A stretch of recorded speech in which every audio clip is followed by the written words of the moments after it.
el sistema cardiovascular, nos toca hablar un poco de generalidades, vamos a hablar del mecanismo de éxito contráctil del músculo cardíaco y al final de la clase vamos a hablar del electrocardiograma y si no, el electrocardiograma posiblemente pase recién para la siguiente clase.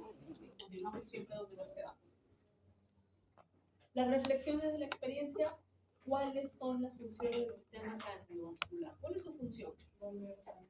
Bombear la sangre. ¿Para qué? Llevar oxígeno. Para llevar el oxígeno hacia los diferentes tipos de células y también transportar el CO2 que se genera para poder ser eliminado. ¿Sí? Ahora, ¿cómo relacionan el mecanismo éxito contráctil del corazón con la capacidad de bomba o de bombeo que tiene? ¿Qué se les ocurre? La presión. Ya, es decir, la contracción del corazón va a generar presión. Y esa presión es muy importante para que la sangre pueda ser distribuida. ¿Correcto? Y eso es lo que vamos a ver en la clase de hoy día y la siguiente también. El resultado del aprendizaje es que ustedes van a comprender que el corazón es un generador de presión y que ocurren eventos eléctricos y mecánicos necesarios para lograr la perfusión de los tejidos que comprende el organismo. Y aquí hay una palabrita que es la perfusión. ¿Qué es la perfusión? Es intercambio de...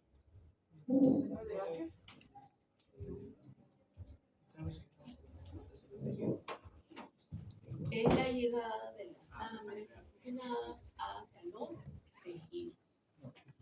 ¿Sí? No se olviden de esa palabrita porque a veces cuando colocan los en el parcial está esa palabra y los profesores que cuidan el examen nos dicen no saben lo que es perfusión, pero ¿cómo no saben si lo hemos visto en clase?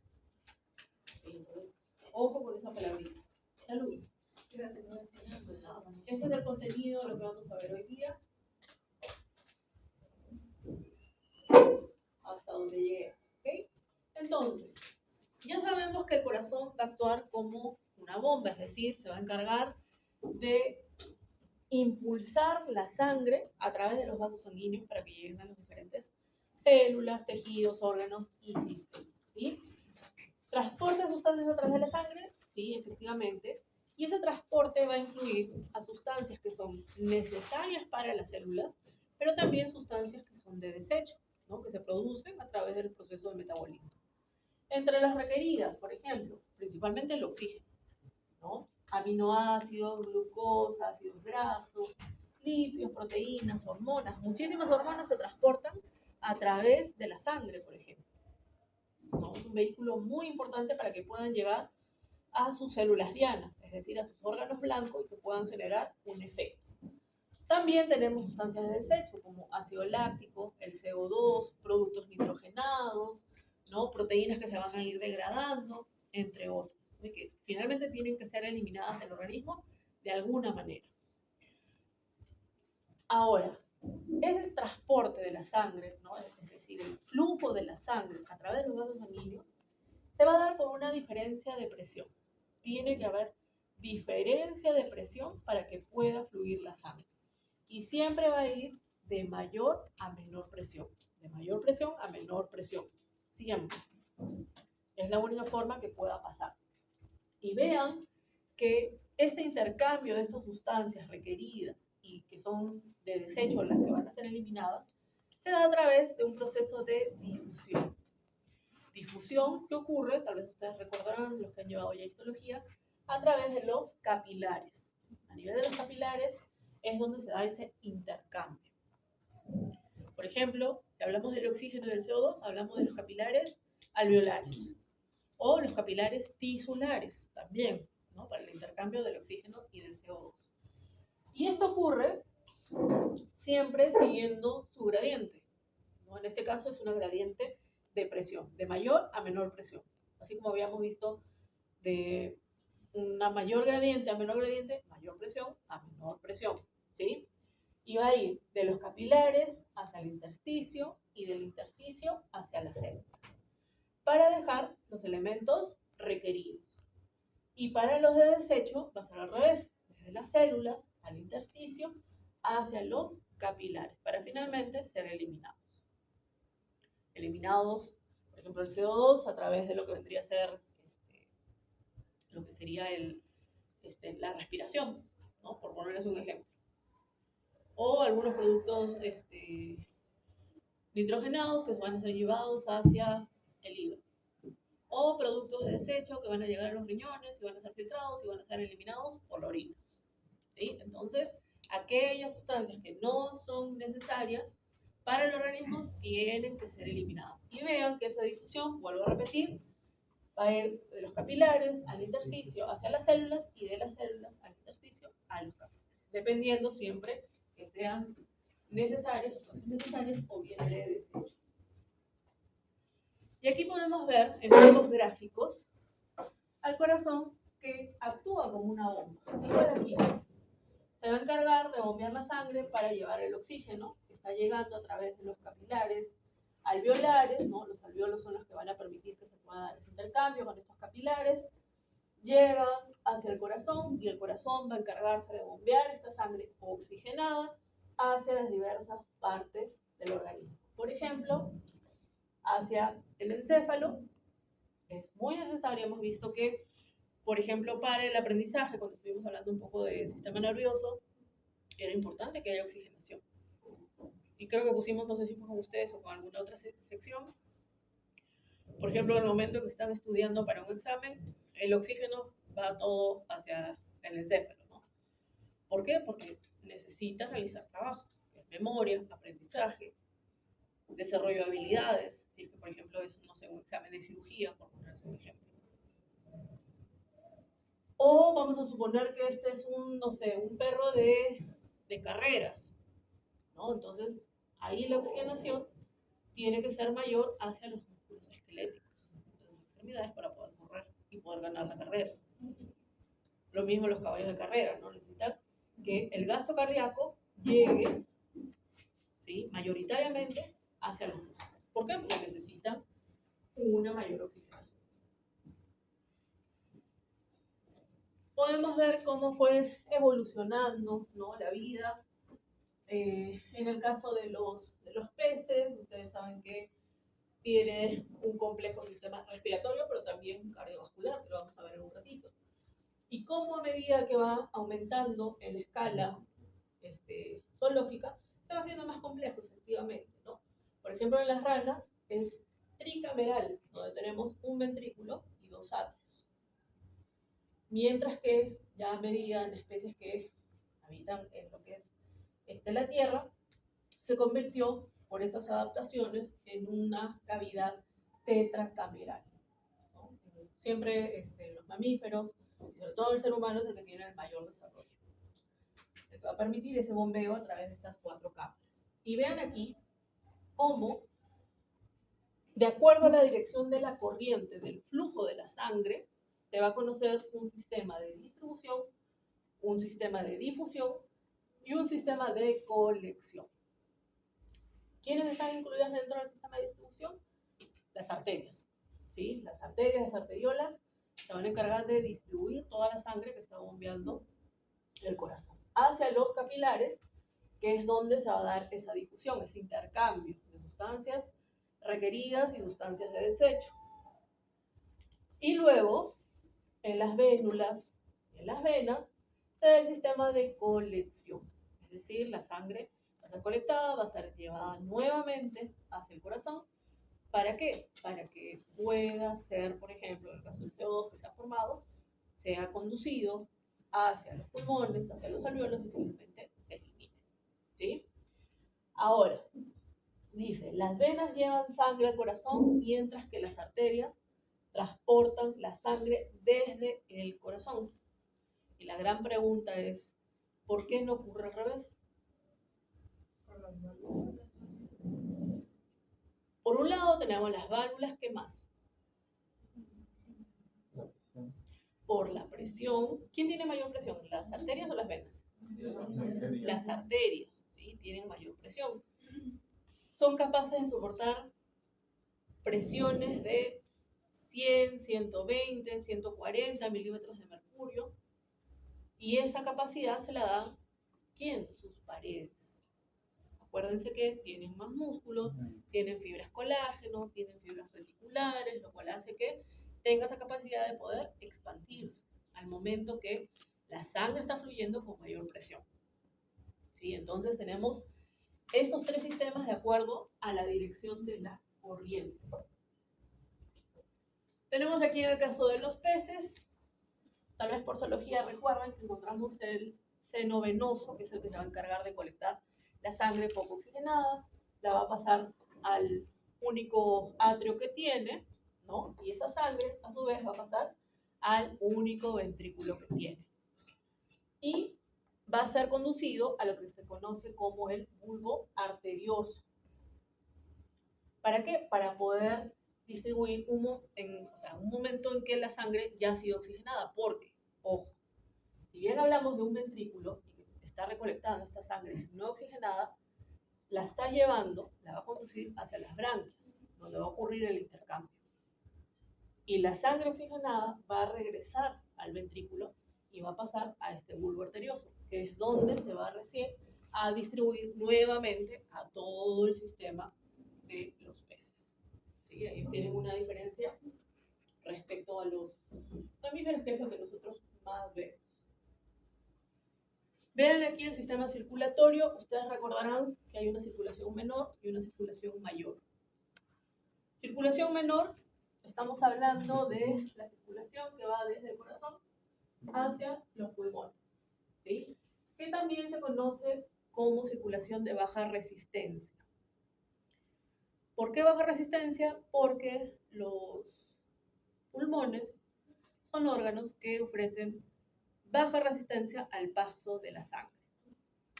Por ejemplo, la presión de la sangre que llega hacia los pulmones es apenas de 15 milímetros de mercurio, 18, 20 milímetros de mercurio en algunas otras especies.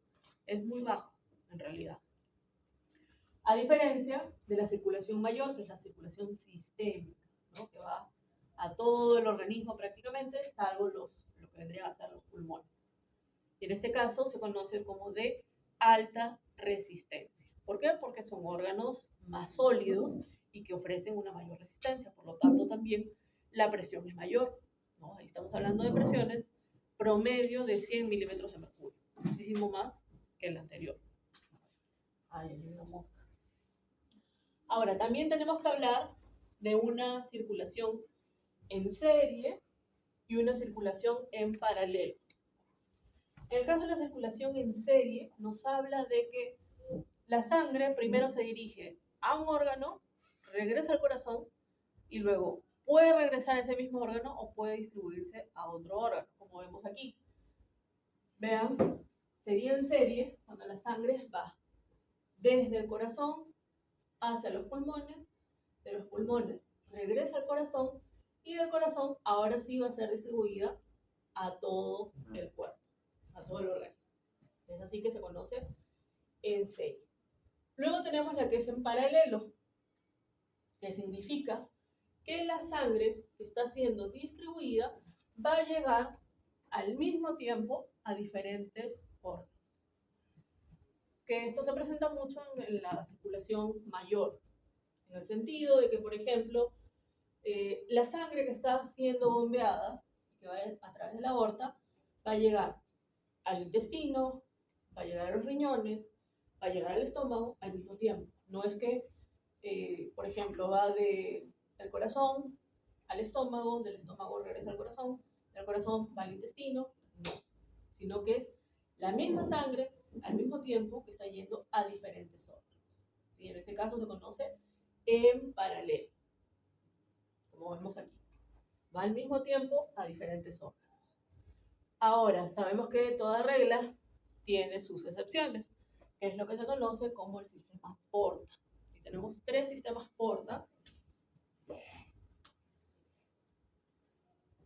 Tenemos el sistema Porta hepático, y para eso tengo que decirles que el sistema Porta significa que un órgano va a recibir sangre de más de un lecho vascular. Puede ser de doble lecho, la mayoría es doble lecho. ¿Qué significa esto? Por ejemplo, Tenemos en el caso del hígado, que sería el sistema porta hepático, que las venas gástrica, mesentérica, esplénica, se unen en lo que vendría a ser la vena porta, que va a llegar hacia el hígado aportando los nutrientes, principalmente en el sistema digestivo. Pero también le va a llegar oxígeno a través de la arteria hepática. Entonces está recibiendo sangre de doble lecho, de la vena porta y de la arteria hepática. O tenemos el sistema porta hipofisiario o encefálico, también tiene ese nombre, que en este caso es la relación que hay del hipotálamo, ¿sí? Del hipotálamo con la hipófisis anterior. Es decir, que tenemos una microcirculación entre estas dos estructuras, muy importante para muchas hormonas, como vamos a ver en algún momento de nuestras clases al final. ¿Sí? Que se producen a nivel del hipotálamo, pero tienen que llegar a la hipófisis anterior para poder actuar. Entonces se da a través de una circulación especial. Es una irrigación muy importante con varios lechos vasculares. Y luego tenemos el sistema porta-renal, que en este caso nos habla lo que ocurre a nivel del glomérulo. Ustedes saben que tenemos una arteriola aferente, ¿sí? Una arteriola aferente que va a distribuirse en una red de capilares, que son los capilares glomerulares. Y sabemos que luego de los capilares vienen las venas, pero en este caso, ese capilar glomerular continúa con una arteriola eferente. Y esa arteriola eferente va a continuar con otra red de capilares, que son los capilares peritubulares, recordarán por anatomía y histología, o también llamada vasa recta. Y ahí también recién va a continuar con la porción venosa. ¿Sí? Entonces aquí también tenemos un sistema porta-renal especial. ¿Ok? Si es que alguien quiere ahondar un poquito más en estas circulaciones en serie, en paralelo, porta, en el libro de Cunningham, creo que es una sola página, me parece que habla sobre eso. Entonces, revisen si es que todavía les está costando entender esta parte, ¿sí? Esto ya lo hablé. Bueno, en el caso del corazón, por anatomía, ustedes me han llevado, saben que tiene la famosa forma de... ¿qué forma dice? ¿De? ¿Qué forma les enseñaron en anatomía? Forma de puño, forma de cono, ¿no? Hay otros libros que dicen que tiene forma de... hay un... se me fue el nombre, es una menestra, pero no me acuerdo el nombre ahorita cuál le habían puesto. Que la verdad que no se me hace parecida, pero bueno. Que tiene 4 cámaras, tiene 2 atrios, tiene 2 ventrículos, tiene una red de vasos que están llegando y que están saliendo, ¿no? Y que van a generar presión. ¿Presión cuándo? Cuando se contrae, ¿sí? Cuando comienza a contraerse. Y para esto vamos a recordar ubicaciones, porque esto nos va a servir para la clase de la próxima semana. Entonces, ya eso ustedes lo tienen que conocer. ¿Qué estructura sería la que estamos aquí señalando? Atrio derecho, ventrículo derecho, atrio izquierdo, ventrículo izquierdo, la vena cava, anterior, inferior o superior, no sé cómo lo han llevado ustedes. Arteria pulmonar, ¿sí? Una aquí, arteria pulmonar, una aquí vena cava. Esta de aquí, la aorta y venas pulmonares, ¿correcto? Entonces, muy bien. Y las estructuras que tenemos aquí, estas dos.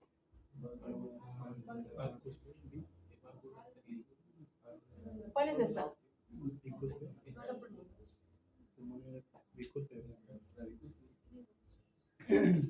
¿Cuál es?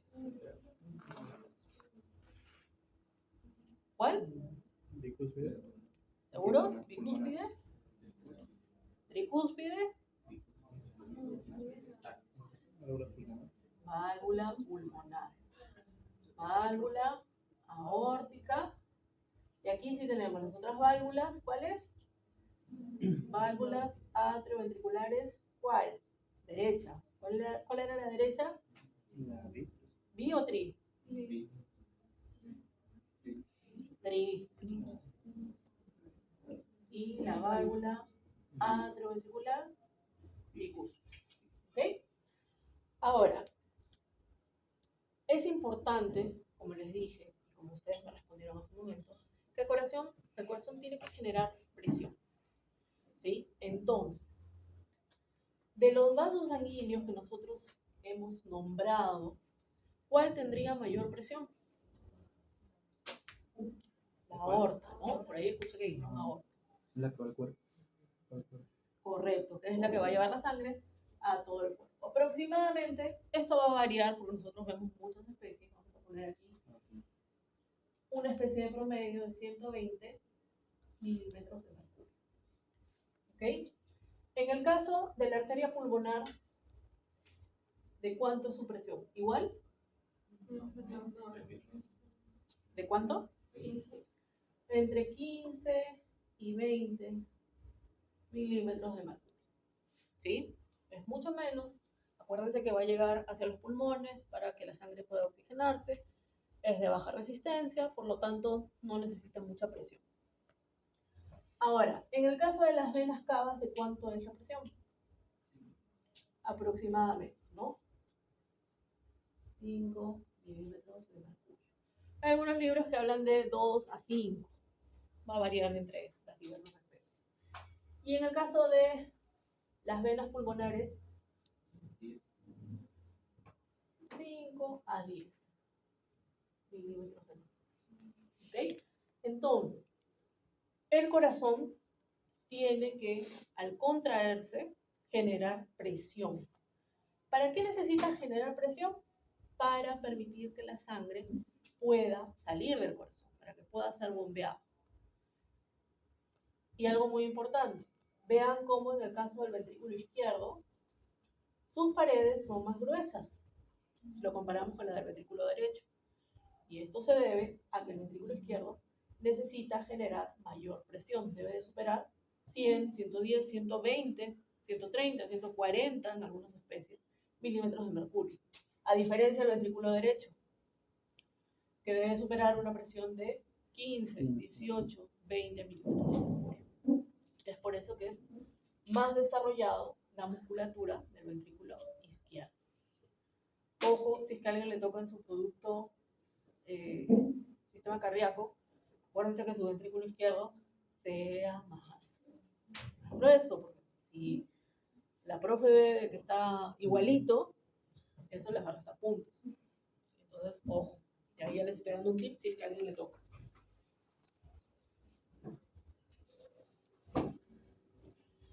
Ahora, ya hemos visto un poco en macro, ¿no? En anatómicamente, pero también tenemos que ver un poco lo que vendría a ser la histología. En donde tenemos 3 capas que están formadas por el pericardio, miocardio y endocardio. El pericardio es la más externa, acuérdense que está formada por dos tipos de pericardio, el pericardio fibroso y el pericardio seroso. Y el pericardio seroso se va a dividir a su vez en 2 especies de hojas o láminas, que vendría a ser el pericardio visceral y el pericardio parietal. ¿Cuál es su función? Entre ambas hojas, entre el pericardio parietal y visceral, hay un líquido, el líquido pericárdico, que actúa como una especie de lubricante. En el momento en que se está contrayendo el corazón, se contrae, se relaja, se contrae, se relaja, esa especie de bolsita que forma el pericardio le ayuda a mantenerse dentro de los límites y también a que pueda generar ese movimiento de contracción y relajación sin lesionarse, ¿sí? permite el deslizamiento del corazón en el saco pericárdico, ¿no? Formado por estas dos capas. Luego tenemos al miocardio, que está formado estrictamente por músculo cardíaco. Tiene función contráctil. Algo muy importante es que presentan, acuérdense, discos intercalares. Discos intercalares que van a permitir que las uniones gap puedan transmitir las señales. Entonces funciona como un sinsitio.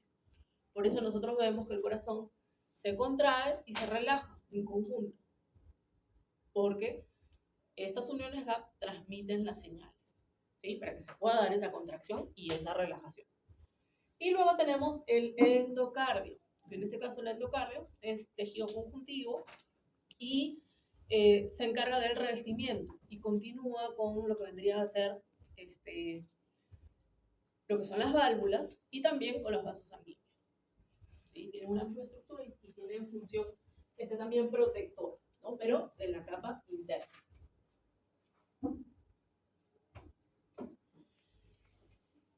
Ahora tenemos las propiedades del corazón. La primera que ustedes ven, que es el automatismo, es la principal. Por ejemplo, no sé si se sigue haciendo, no sé si la siguen haciendo, pero cuando me tocaba dar práctica, nosotros sacrificábamos un sapito y al corazón lo extraíamos a una placa de Petri con suero fisiológico. Y ese corazón seguía latiendo. ¿Por qué late? Tiene esta propiedad, el automatismo. ¿Qué le confiere el automatismo? La capacidad de poder generar sus propios potenciales de acción, de generar sus propias contracciones de manera espontánea. Por eso ese corazón, que estaba separado del cuerpo del sapito, seguía latiendo, porque tiene unas células especializadas. Son parte, pero las de Purkinje son más pertenecientes al miocardio. Las células marcapaso, ¿sí? Las células marcapaso o células especializadas, es decir, tienen la capacidad de poder generar sus propios estímulos, sus propias despolarizaciones, sus propios potenciales de acción.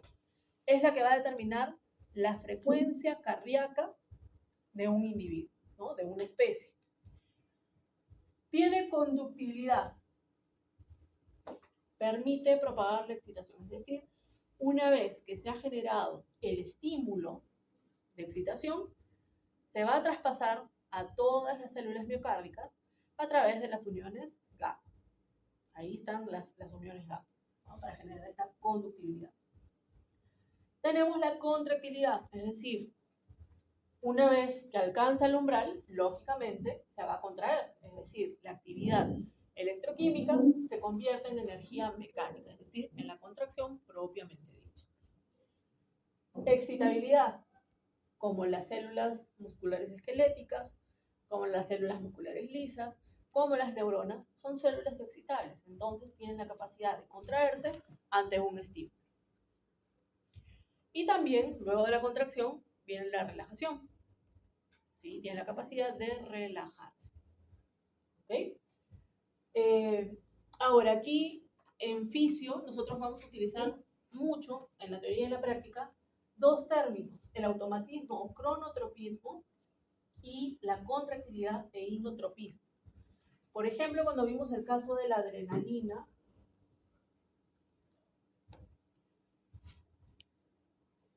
que sabemos que se une a sus receptores beta 1 del corazón, sabemos que es excitatorio, está acoplado a proteína GS y generaba aumento de la frecuencia cardíaca y aumento de la fuerza de contracción. El aumento de la frecuencia cardíaca está relacionada con el cronotropismo, entonces se habla de, voy a ponerlo por aquí, cronotropismo positivo. Si fuese en el caso de la acetilcolina, que va a generar un efecto contrario, sería un cronotropismo o cronotropía negativa.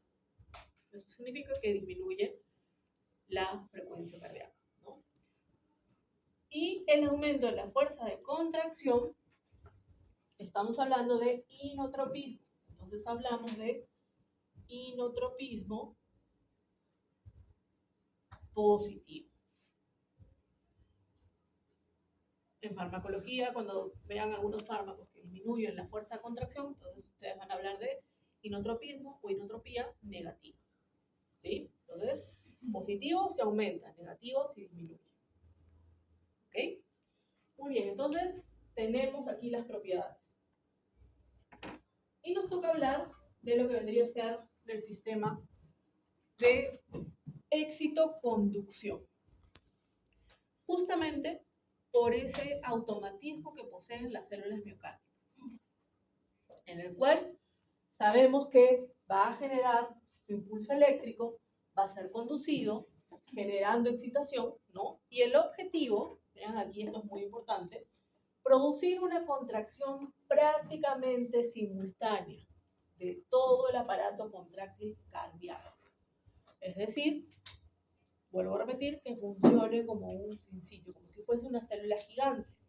¿Por qué? Porque tiene a las uniones GAP contenidas en estos discos intercalares, lo cual hace que se contraiga y se relaje. Se contraiga, se relaje. Se contraiga, se relaje. ¿Ok? Y debe de seguir un orden, debe de seguir un trayecto, porque si se altera ese orden, entonces ahí ya hablamos de patología. Empezamos a hablar ya de algo patológico. Y para esto, vean, tenemos a las células miocárdicas, donde se puede ver de manera algo somera, ¿no? Los discos intercalares, se puede ver un poco de las uniones GAP muy pequeñitas, y vean las células especializadas, las células marcapaso, apenas representan el 1%, a diferencia de las miocárdicas, 99%. Pero las que dan el automatismo son las células marcapaso. Son las que van a determinar la frecuencia cardíaca de un individuo. Vamos a ver, vamos a seguir entendiendo esto. Ahí está el músculo cardíaco, lo que les estaba diciendo. Las fibras en forma de sarcómeros en serie, tiene sus discos intercalares. Sabemos que va a tener sus uniones GAP para poder transmitir esas señales. Y aquí tenemos el sistema de conducción, el cual vamos a ver que se va a dar paso a través de 4 puntos.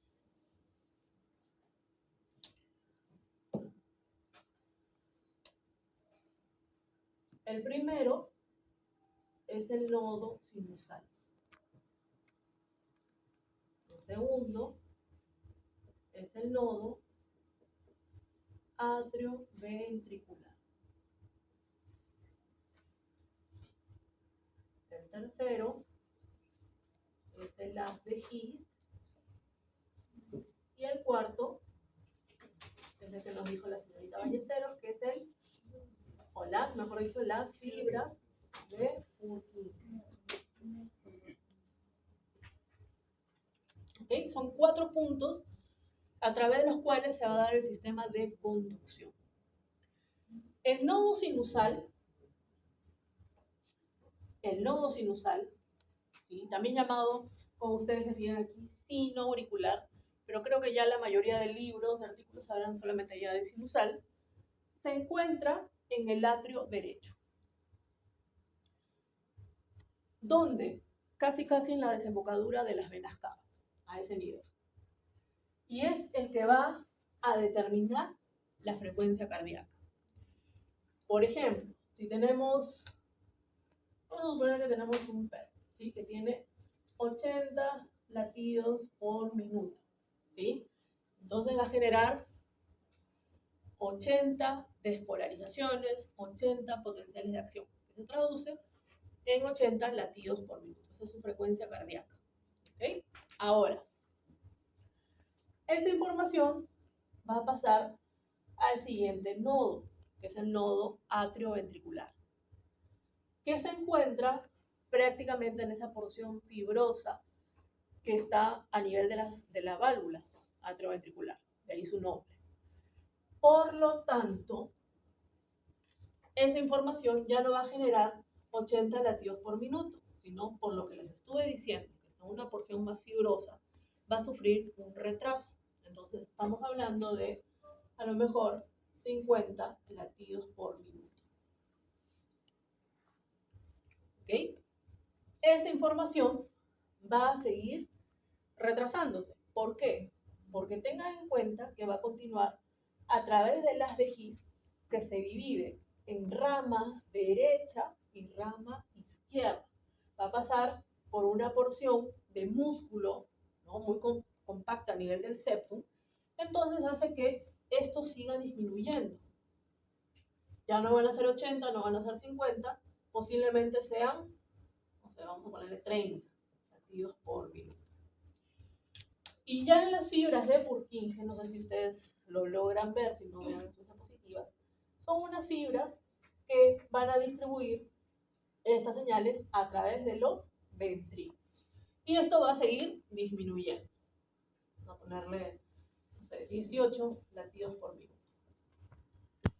¿Ok? Entonces, vean cómo ese nodo sinusal es el marcapaso principal. En pocas palabras, es el que va a estar dirigiendo la batuta. Es el que tiene ahí el control, el que da inicio a ese automatismo, el que se da de manera espontánea.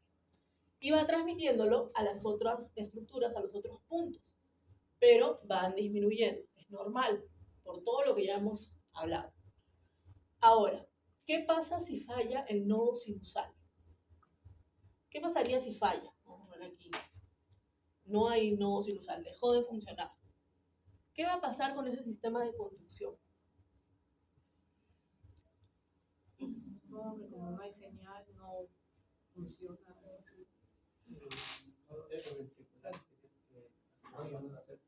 Correcto. Ahora el nodo atrioventricular, el segundo, es el que empezaría a generar de manera espontánea los potenciales de acción. Pero ojo, no va a generar 80, va a generar 50.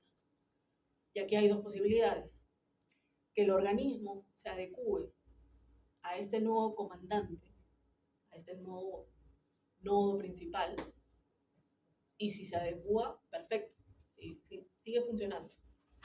Y el otro problema es que no se adecua. Y ahí sí ya es, digamos, un poco incompatible con la vida. Entonces, por eso es más complicado subir la presión que bajar la presión de los latidos, ¿no? Sí. Y además, en la medicina veterinaria a veces estamos un poco complicados cuando se nos presentan estos casos. Porque en la medicina humana ya sabemos, ahí se hace una cirugía, se coloca un marcapaso y sigue la vida, ¿no? Prácticamente normal. Pero en la medicina veterinaria todavía es muy costoso, sobre todo aquí en nuestro país. Muy, muy costoso. Entonces, simplemente calidad de vida. Ahora, si el nodo atrioventricular también falla, ahora el que estaría comandando es el haz de His, pero 30 latidos por minuto es prácticamente incompatible con la vida. Entonces, es lo mismo que nada. Entonces, es importante que ese nodo sinusal sea el que esté funcionando de manera adecuada. Es lo ideal. En cualquier especie. Porque es el que determina la frecuencia cardíaca. Que va a variar entre individuos, va a variar entre la misma especie, entre la misma raza. Va a depender un poco también de las condiciones climáticas, ¿no? Por ejemplo, va a variar, por ejemplo, la frecuencia cardíaca de una cabra alpina versus una cabra que vive aquí en la costa, por decirlo así. Va a variar, va a ser muy diferente. ¿Por qué? Porque las condiciones climáticas de alguna manera también afectan. Situaciones de estrés también van a afectar. ¿Ok? Entonces, es importante que siga un orden, que siga un trayecto. Si se les pide en el examen explicar el sistema de conducción o el sistema de éxito de conducción, ustedes tienen que explicarlo en orden. nodo sinusal, nodo atrioventricular, haz de His con sus ramas derecha e izquierda y las fibras de Purkinje. No pueden empezar, no sé, por las fibras de Purkinje, siguen el nodo sinusal, el haz de His y terminan en el nodo atrioventricular porque definitivamente tienen una patología, pero de locos, ¿no? Entonces, tiene que seguir un orden, es muy importante, porque si no, no se va a generar esos latidos, esa frecuencia cardíaca, como se espera en un animal. ¿Sí? Ahora, ustedes se fijan que aquí nos habla del atrio izquierdo, y es que cuando comienza a activarse este nodo sinusal, el atrio izquierdo ya comienza a despolarizarse y a generar su potencial de acción. ¿Por qué ocurre eso?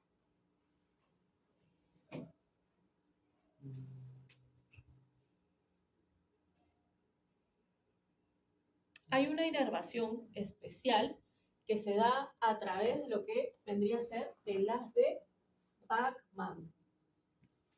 El haz de Bachmann hace que rápidamente, en cuestión de milisegundos, que no lo podemos ni contar, haga que prácticamente el atrio izquierdo comience a generar su potencial de acción al mismo tiempo que el derecho. Porque tengan en cuenta que este sistema de conducción, estamos hablando del atrio derecho, y el atrio izquierdo no lo encontramos. Pero por esta comunicación, ¿no?, a través de este haz de Bachmann, permite que pueda pasar la información de manera veloz, prácticamente imperceptible para el ojo humano. Es por eso que se puede ver que el corazón se contrae primero los atrios, luego los ventrículos, atrios, ventrículos, prácticamente al mismo tiempo, ¿no? Los dos atrios al mismo tiempo. ¿Sí? Por esa comunicación especial. Aquí hay algunos datos, células marcapasos. Sabemos que son células musculares especializadas, potencial de reposo menos negativo en el sentido de que las células miocárdicas, por ejemplo, su potencial de membrana en reposo es de menos 90 milivoltios, pero en las células especializadas, que era el 1%, es de aproximadamente menos 60 milivoltios. Vean, es menos electronegativo. Despolarización espontánea hasta alcanzar el umbral, ya sabemos, de manera espontánea genera su propio potencial de acción. ¿Sí? Vean aquí, ese automatismo, el nodo sinusal, cómo se generan sus potenciales de acción. Aquí nos muestra 1, 2, 3, 4, 5. El nodo atrioventricular, vean cómo comienza a disminuir, por lo que ya sabemos. El haz de His, aún menos, pero acá hay una diferencia en que el haz de His comienza a presentar lo que se conoce como la meseta, que es donde se está dando justamente la contracción. Y en las fibras de Purkinje, vean, una meseta mucho más marcada y disminuye también el potencial, ¿no?, si comparamos con los anteriores. Entonces, vamos a tener un tipo de potencial de acción en lo que vendría a ser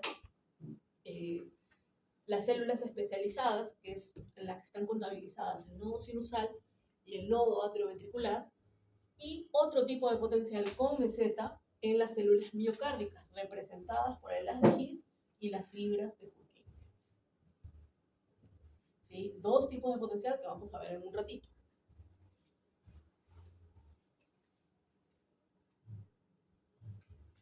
Esto es lo que hace que funcione este sistema de conducción.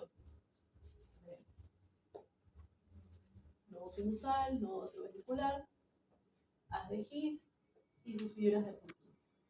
Lo cual va a generar que se pueda contraer y que pueda generar presión. ¿Presión para qué? Para poder bombear la sangre. ¿Sí? Para poder expulsar la sangre hacia los vasos sanguíneos. Esto ya lo vimos. Voy a graficarles.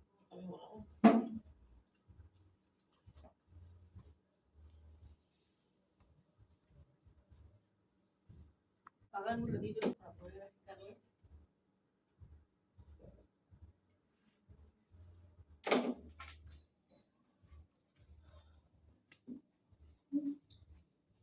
Lastimosamente no bien chueca, lo siento.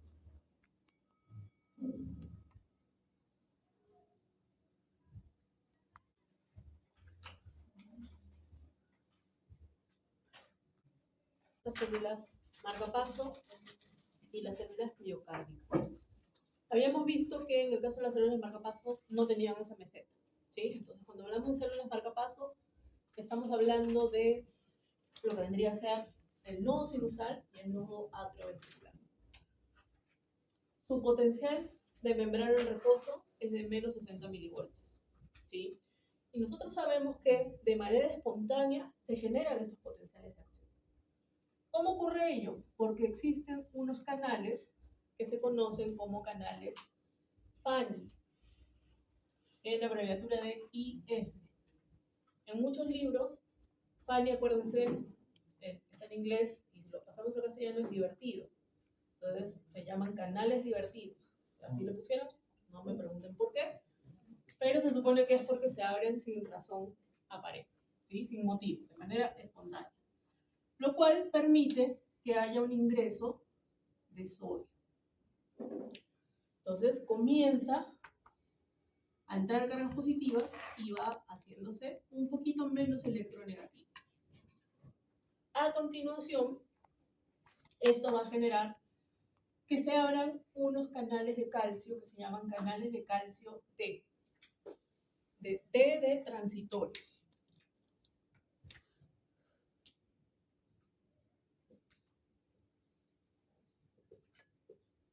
Es decir, solamente se abren por un momento, una cuestión de milisegundos. Y a continuación, vamos a ver que hay un intercambiador de calcio y sodio. En este caso, sale calcio e ingresa sodio, ¿sí? Una de calcio, 3 de sodio, ¿sí? Una de calcio sale, ingresan 3 de sodio. Y a continuación, esto va a generar que se haga más electropositivo y además comienzan a abrirse otros canales de calcio, que son canales de calcio L. Canales de calcio lentos. ¿Qué significa esto? Que se abren y se cierran lentamente.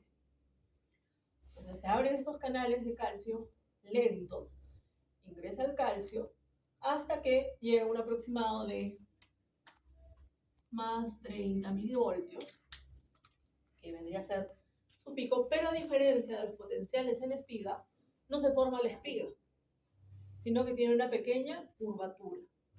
¿Por qué? Porque al ser lentos se están inactivando lentamente y se están cerrando lentamente. ¿Sí? Entonces se ve una pequeña curvatura, a diferencia de la espiga, que es a la que estábamos acostumbrados, ¿no? Ahora en este caso hay una pequeña curvatura por esos canales lentos. Ahora, los canales lentos comienzan a inactivarse y se abren los canales para el potasio. Sale el potasio, se va haciendo otra vez electronegativo. Hay una hiperpolarización prácticamente que ni se nota ni se ve, porque ya inmediatamente los canales Fanny ya están otra vez activándose para generar el segundo potencial. Y a esta zona, donde tenemos a los canales Fanny, a los canales T y al intercambiador de calcio y sodio, se le conoce como zona de potencial marcapaso. ¿Sí? Esto es potencial marcapaso. Potencial marcapaso, y si continuamos, potencial marcapaso. ¿Ok? ¿Queda claro las células marcapaso? ¿Sí? Vamos al siguiente. Tenemos a la célula miocárdica, haz de His, fibras de Purkinje. En este caso, su potencial de membrana en reposo es de menos 90 milivoltios. De manera espontánea se van a abrir canales de sodio. Vean, canales de sodio y forma práctica. ¿Hay alguna pregunta, chicos? Porque estoy escuchando voces. Y después me están preguntando, repreguntando. ¿Cuándo es el potencial marcapaso? Solamente se me falta cuando se está iniciando. La zona de potencial marcapaso incluye canales Fanny, canales de calcio transitorios y el intercambiador. Vuelvo a empezar, ¿sí? Nuevamente, potencial de membrana de reposo menos 90 milivoltios. Se abren de manera espontánea los canales de sodio y vean cómo se despolariza, muy parecido al potencial en espiga. Muy parecido. Llega a más 30 milivoltios, se inactivan los canales de sodio y comienzan a abrirse los canales de potasio. Comienza a salir el potasio. Pero ¿qué ocurre? Que otra vez los canales lentos comienzan a abrirse, haciendo que haya un ingreso de calcio. Entonces están saliendo cargas positivas, pero también están ingresando cargas positivas con el calcio. Por lo tanto, se genera esta meseta, lo cual asegura que hay una buena contracción. Acuérdense que el calcio es necesario para que se dé la contracción. Entonces, este calcio es el que está generando contracción. Luego, aproximadamente en este punto, se inactivan los canales lentos de calcio y se siguen abriendo los canales para el potasio. Entonces, el potasio sigue saliendo, haciendo que comience a hacerse más electronegativo. Hay una hiperpolarización muy parecida a la que hemos visto en el potencial en espiga, ¿sí? Es decir, ya sabemos que estos canales de potasio se inactivan y se cierran lentamente, entonces sí genera una hiperpolarización más marcada. Y luego debe de regresar al reposo. Y para regresar al reposo necesita de la bomba de sodio y potasio, necesita de una bomba de calcio y necesita de un intercambiador de sodio y calcio. 1 de calcio por 3 de sodio. ¿Sí? Esa es la manera como llega al reposo. Sí o sí necesita de estos 3 componentes. Bomba de sodio y potasio, bomba de calcio y el intercambiador de sodio y calcio. ¿Ok? Ahora, ustedes han visto que he colocado unos números en verde. Esas son las fases. La fase, vamos a empezar por la célula miocárdica, que es la que tiene, digamos, todos los números. La fase 0 es la fase de despolarización. La fase 1 es la de repolarización temprana. La fase 2 es la fase de meseta. La fase 3 es la de repolarización tardía. Y la fase 4 es la fase de reposo. ¿Sí? Ahora, en las células marcapasos vamos a encontrar las fases 0, 3 y 4. Fase de despolarización, fase de repolarización a secas o repolarización tardía, algunos le dicen porque tiene esta curvatura, acuérdense, y la fase de reposo, la 4. En realidad, ustedes se fijan que mucho reposo no hay porque está ahí esa zona de potencial marcapaso. Pero así le designaron y así tenemos que llamarlo nosotros también. ¿Sí? ¿Queda claro? En la célula marcapaso, ¿cuál es lo que entraba? ¿Cuál qué? En la célula marcapaso, ¿qué etapa es lo que pasaba? O sea, 0 era despolarización, luego... las fases. Sí. Despolarización, repolarización a secas o repolarización tardía y reposo. Por aquí creo que había una pregunta. ¿El calcio de dónde proviene? En el caso de... ¿Viene de diferentes... El calcio viene desde el exterior. Voy a explicarles ahora en el mecanismo excitocontráctil, ahí les voy a decir, esta es la meseta, les voy a decir la meta 4. ¿Sí? ¿Alguna otra pregunta? ¿No? Sí. ¿Por qué alguno hay, digamos, por qué tienen diferentes procedimientos Porque son dos tipos diferentes. Células miocárdicas, células especializadas. Es por eso. ¿Alguna otra duda? ¿Alguna otra pregunta, chicos?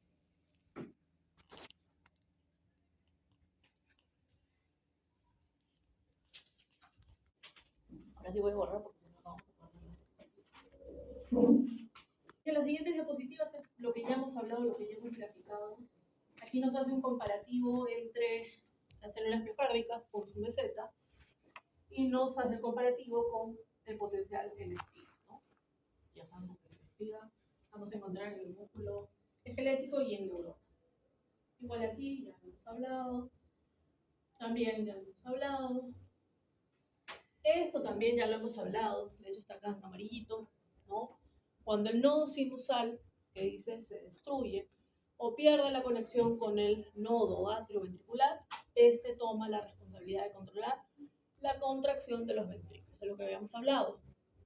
Si falla el nodo sinusal, ahora el nodo atrioventricular es el que va a estar dirigiendo, comandando este sistema de conducción. ¿Sí? Solamente que es más lento que el nodo sinusal, ya sabemos por qué, por la ubicación que tiene, es mucho más fibroso, entonces hace que se retrase. ¿Sí? Periodos refractarios. Al igual que habíamos visto, ¿no?, en las primeras 3 semanas, cuando hablamos de periodo refractario, aquí también vamos a encontrar un periodo refractario relativo y absoluto. Y el absoluto es muy importante aquí. ¿Por qué?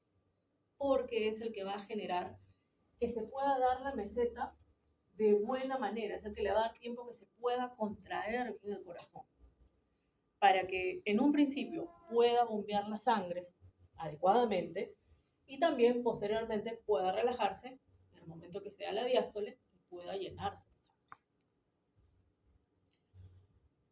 Entonces, este periodo refractario absoluto no va a generar otro potencial de acción. Va a generar que haya una buena contracción. Por ejemplo, aquí no vamos a ver tetanización del músculo como ocurría, por ejemplo, en el músculo esquelético. ¿Llegaron a ver la práctica de bioelectricidad con la profe Fernanda? ¿Sí? ¿Hicieron tetanización?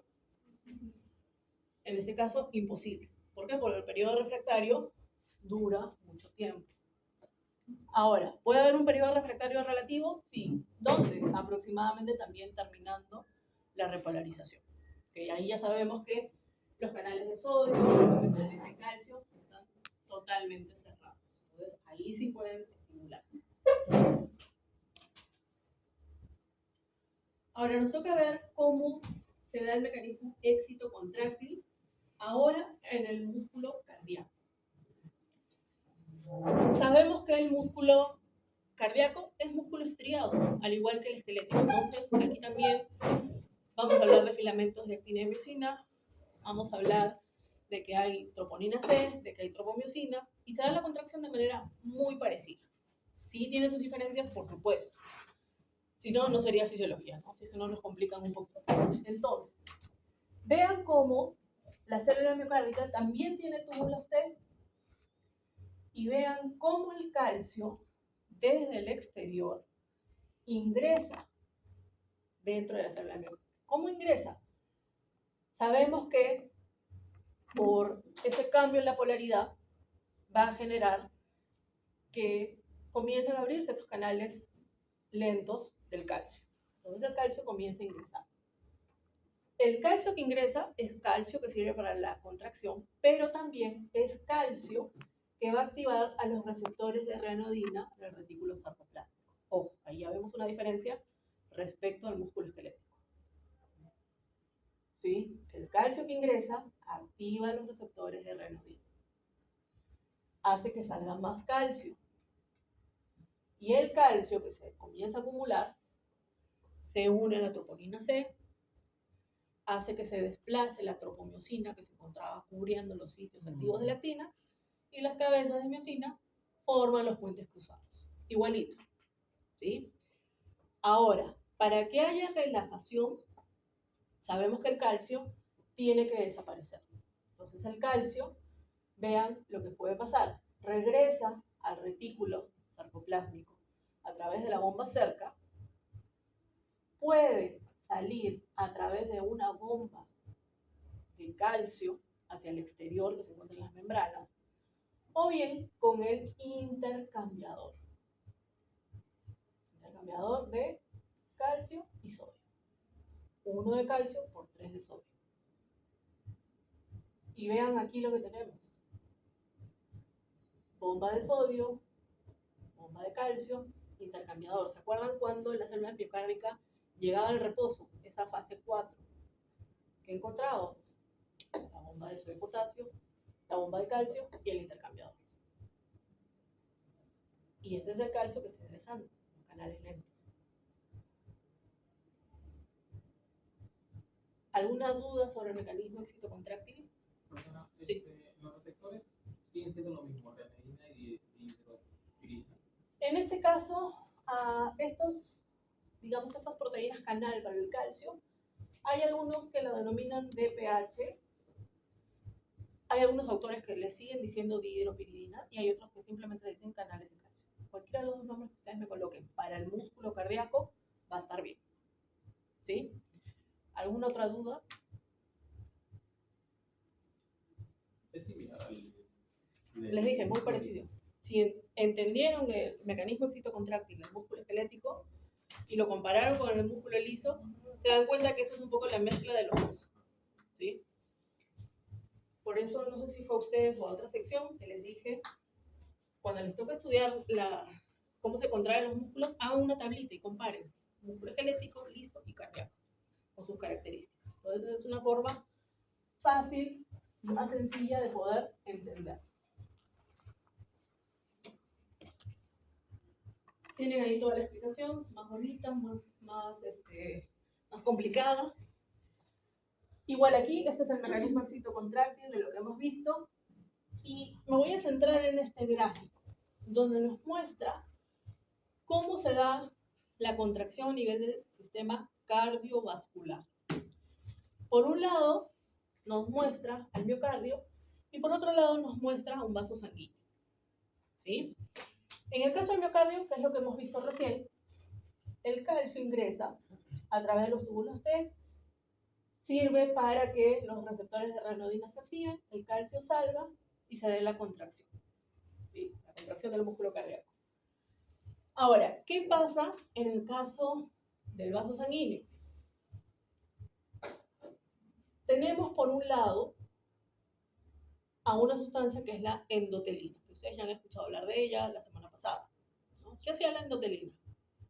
Vasoconstricción. Se unía a sus receptores de endotelina 1 que están acoplados a proteína GQ.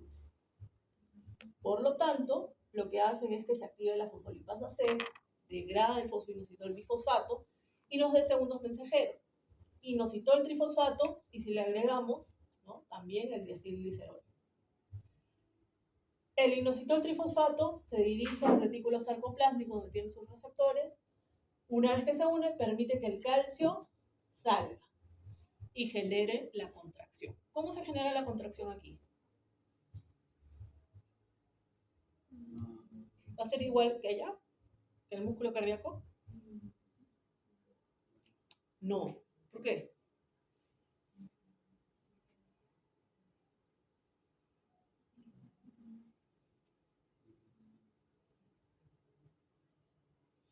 ¿Qué ocurre en el vaso sanguíneo? ¿El vaso sanguíneo es igual que el miocardio? No. Entonces, ahí está la respuesta. ¿Qué me dice?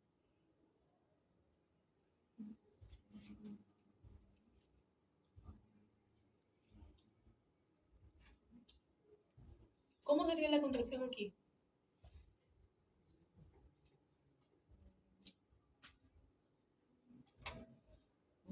Ya se supone que ustedes tienen que saber.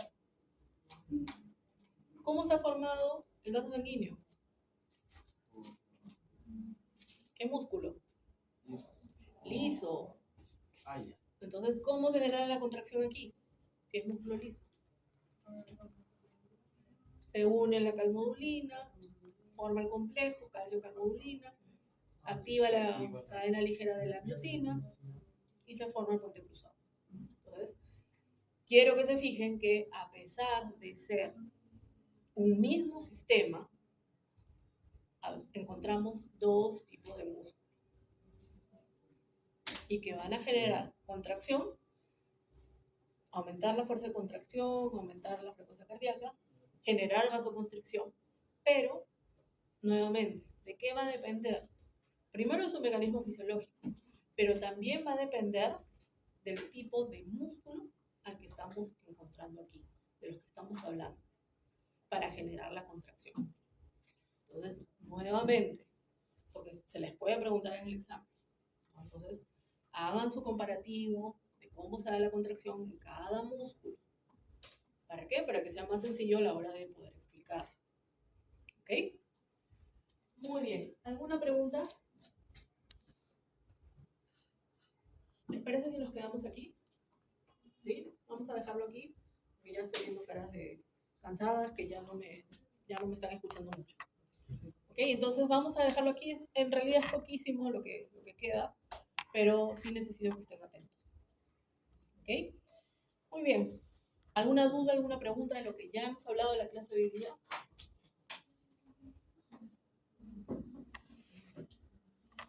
No se olviden, el que quiera el punto extra no es obligatorio, me lo envíen. ¿Sí? Sobre ese trabajo, ¿hasta cuándo hay clase? El viernes me lo tienes que entregar. Este viernes. Este viernes. Sí. Son 6 integrantes. Sí, porque son 24, se supone ustedes. Cuatro, Sé que hay 2 que no suelen venir. son 4 integrantes. 4 integrantes por 6 temas. No, me voy a reunir. 6 grupos de 4. Como les digo, sé que hay 2 alumnos que al menos hasta ahora no los conozco, pero ustedes vean. Bien, si no hay preguntas, entonces ya los dejo libres.